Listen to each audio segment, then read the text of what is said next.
인대가 파열돼 수술을 받는 등 후유증을 호소하고 있지만 폭행에 가담한 동료 학원 강사 3명의 구속영장은 검찰이 반려했습니다. MBC 뉴스 유서영입니다.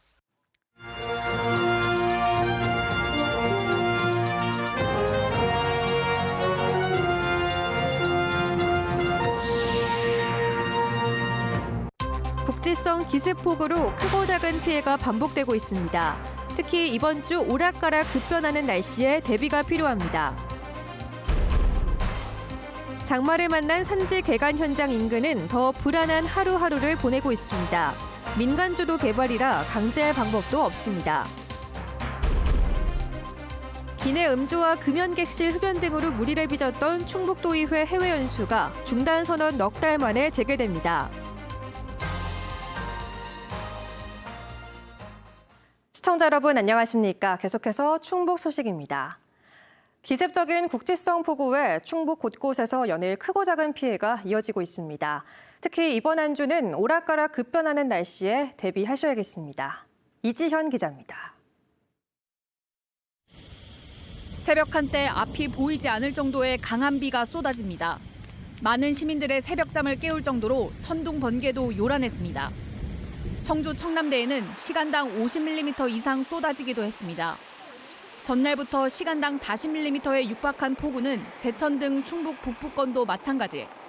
충주시 중앙탄면에서는 낙석 20톤이 도로에 쏟아져 4시간 만에 긴급 복구됐고 제천과 옥천 등지에서 나무가 쓰러지고 충주 남한강에서는 30, 40대 2명이 불어난 강물에 고립되는 등 30건 가까운 피해 신고가 접수됐습니다. 폭우로 인해서 출입로가 이제 물에 잠겨 보이지 않는 상황이었고 저희 반대편에 이제 구조대상자 2분과 차량이 고립돼 있던 상황입니다.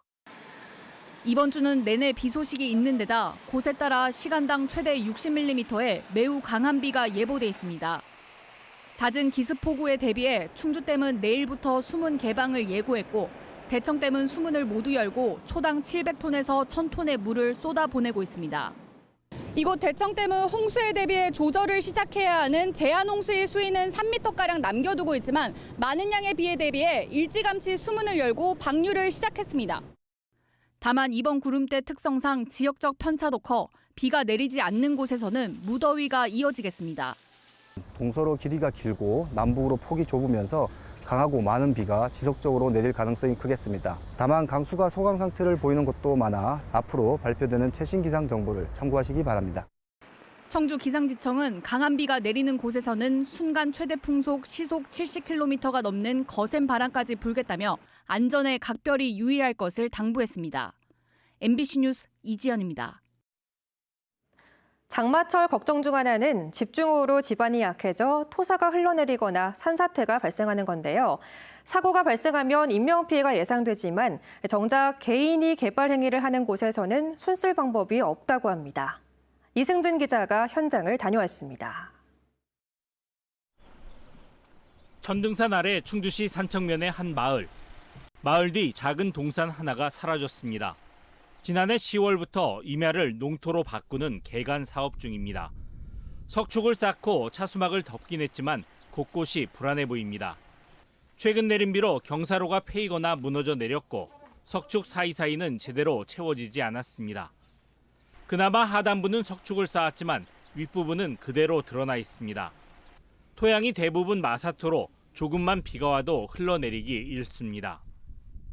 아유, 말이 아니지요. 뭐 이 논밭에 저기 감자를 심었는데 물이 한꺼번에 내달려서 다 썩어가지고 얼마 보내지도 못하고 그랬어요. 바로 아래 민가는 불안한 나날을 보내고 있습니다. 공사 현장과 주택 사이 거리는 1, 2m에 불과할 정도로 사실상 붙어 있습니다. 안전시설이라고는 이 파란색 차수막과 사람 키보다 조금 높은 펜스가 전부입니다. 2만 제곱미터가 넘는 이 일대의 안전을 보장하기에는 턱없이 부족한 시설입니다. 불안하고 잠을 못 자겠어요. 흙도 내려오겠고 돌덩이 굴러오고 그럴까 봐 불안스러워서 잠을 못 자요. 그러나 개인 소유의 땅이라 마땅한 해결책이 없습니다. 충주시에선 봄부터 공사를 서두르고 대책 마련을 요구했지만 강제할 수단도 근거도 없습니다. 인허가 당시 위험이 예상된다는 지적이 있었지만 산지 개간 허가가 난 이상 소유주의 대응만을 기다리는 상황. 불안한 주민의 마음은 타들어갑니다. 충주시청에서 허가를 내줬을 적에는 이만한 물 관리 정도, 이 현장 관리 정도는 어느 정도 하실 수 있으리라 믿었던 건데 그게 아니지 않습니까? 3년 전에도 폭우로 피해를 보았던 충주시 산청면. 또다시 폭우가 내린다면 무너져도 이상하지 않을 상황이지만 정작 할 수 있는 것은 없어 애만 태우고 있습니다. MBC 뉴스 이승준입니다. 충북 지역 출생 미신고 영아에 대한 경찰 조사가 이어지고 있습니다. 충청북도 경찰청은 충청북도에서 의뢰받은 46건 가운데 11건을 종결하고 지금까지 3건을 수사로 전환해 조사하고 있다고 밝혔습니다. 충주에서는 2015년 출산한 여성이 음성의 한 보육원 앞에서 외국인 부부에게 정상 절차 없이 아이를 넘긴 혐의로 조사받고 있습니다. 음성에서는 2년 전 출산한 아이를 베이비박스에 두고 왔다는 미혼모 진술에 따라 아이 소재 파악이 진행되고 있습니다. 앞서 청주에서는 인터넷으로 알게 된 사람에게 아이를 넘겼다는 친모에 대한 조사가 이루어지고 있습니다. 미성년자 성매매 혐의로 수사 중인 충북교육청 소속 공무원에게 기소유예 처분이 내려졌습니다. 청주지검은 지난해 6월 청주의 한 무인텔에서 미성년자와 성매매한 혐의를 받고 있는 도교육청 소속 공무원에게 성범죄 예방교육 이수를 조건으로 기소유예 처분했습니다. 기소유예는 혐의가 인정되지만 재판에는 넘기지 않는 결정입니다. 충북교육청은 직위 해제 상태인 해당 공무원을 징계위에 회부할 예정입니다. 충북도의회가 음주추태 논란으로 해외 연수를 전면 중단한 지 넉 달 만에 재개를 검토하고 있습니다. 제도를 보완해서라도 해외 연수는 꼭 가겠다는 건데 그렇게까지 가야겠냐는 비판도 적지 않습니다. 김대웅 기자입니다. 지난해 7월 문을 연 12대 충북도의회. 해외 연수 예산이 있었지만 지난해에는 다녀오지 않았습니다. 35명 가운데 초선만 26명이어서 소양과 자질을 갖춘 뒤에 연수를 가겠다는 게 이유였습니다. 그리고 지난 2월 많은 준비 끝에 첫 상임위가 해외 연수를 떠났습니다. 하지만 출발하는 비행기 안에서 박지원 도의원이 음주 추태 논란을 일으켰고 아직 연수를 떠나지 않은 나머지 4개 상임위는 위약금을 물어가며 일정을 전면 취소했습니다. 이미 무리가 생긴 건 사실이고 그거에 대해서 이유를 떠나서 저희 입장에서는 저희가 자숙하는 모습은 필요하다고 생각해요. 충북도의회가 넉 달여 만에 다시 해외 연수를 재개하기로 했습니다. 상임위별로 떠나는 기존 방식 대신 정책 과제별로 정하고 의원 전체가 아닌 관심 있는 의원들만 지원하는 방식을 시범 도입하기로 했습니다. 우선 저출산을 비롯한 2개 주제를 정해 독일과 프랑스 등으로 연수를 가는 방안을 검토 중인데 전문가 자문을 거쳐 확정할 예정입니다. 충북도의회는 논란이 있더라도 외국에 나가면 배워오는 게 있다면서 이번에는 결과로 보여주겠다고 밝혔습니다. 나가보면 사실상 그래도 배우는 게 많습니다. 근데 제가 제일 좀 속이 상한 부분이 단체장님들 가시면 그거는 출장이고 우리 이렇게 의원들이 가면 꼭 이거를 외유로 보시더라고요. 넉 달 만에 자숙 기간을 끝내고 해외 연수를 재개하는 것에 비판도 적지 않습니다. 하반기에 관련 예산을 쓰려다 보니 충분히 검토하지 못하고 급하게 개선안을 마련했다는 겁니다. 행동에 대한 부분, 아주 기본적인 것도 제대로 되지 못한 상황에서 사실은 내용에 대한 것도 굉장히 형식적으로 바꾸는 것 아닌가라는 생각이 들고요. 지방의회가 해외 연수를 갈 때마다 비판받았던 건 하루 이틀이 아니었습니다. 외부 심사를 거치고 조례까지 만들어 사후 관리를 해도 외유성이라는 비판이 끊이질 않고 있습니다. 지방의원 스스로 자질을 갖추고 해외 연수 성과를 입증하지 못한다면 혈세 낭비라는 비판을 받을 수밖에 없습니다.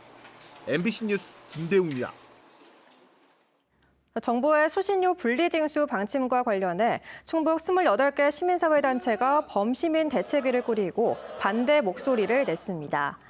범시민대책위원회는 KBS 청주총국에서 기자회견을 열어 충분한 사회적 논의 없이 수신료 분리징수가 추진되고 있다며 공영방송 등 언론 전반을 길들이려는 시도라고 주장했습니다. 현재 공영방송 수신료는 전기요금에 합산돼 징수되고 있습니다. 앞서 방송통신위원회는 국민의 수신료 납부 선택권을 확보하겠다며 지난 5일 전기요금과 수신료를 분리 징수하는 내용의 방송법 시행령 개정을 의결했습니다. 음성 LNG 발전소 송전선로 계획에 반발하는 충주시 신리면 주민들이 국민권익위에 민원을 제기하고 입지선정위원회 재구성을 요청했습니다. 또 국가권익위원회에 민원을 제기한 상태라며 권익위의 결과가 나올 때까지 입지선정위원회 진행 중단을 요청했습니다. 이에 대해 동서발전은 투명성과 객관성 확보를 위해 지역 주민이 참여하는 입지선정위원회를 운영 중이라며 사업 대상 지역이 신리면 전역으로 확대된 것은 선정위원회 결정으로 변경됐다고 해명했습니다. 또 충주 지역 산업단지에 안정적인 전력을 공급하기 위해 발전소 건설은 예정대로 추진한다고 밝혔습니다. 경로당 노래방 기기 사업에 개입해 보조금을 부당 수령한 혐의로 기소된 전직 영동군 의원이 징역형을 선고받았습니다. 청주지법 영동지원은 사기 혐의로 불구속 기소된 전 영동군 의원에 대해 지위를 사용해 보조금을 받고도 범행을 부인하고 반성하지 않는다며 징역 8개월을 선고했습니다.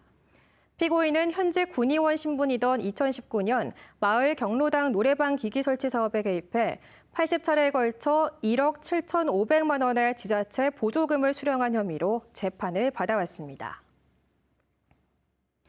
충청북도 교육청이 교육계 갈등을 공론화로 풀어갈 공론화위원회를 결성합니다. 도교육청은 사안이 첨예한 교육 현안을 법적 다툼 없이 해결하기 위해 공론화위원회를 전국 최초로 구성한다고 밝혔습니다. 충북 소식 마칩니다. 고맙습니다. 스포츠였습니다. 파리 생제르맹에 입단한 이강인 선수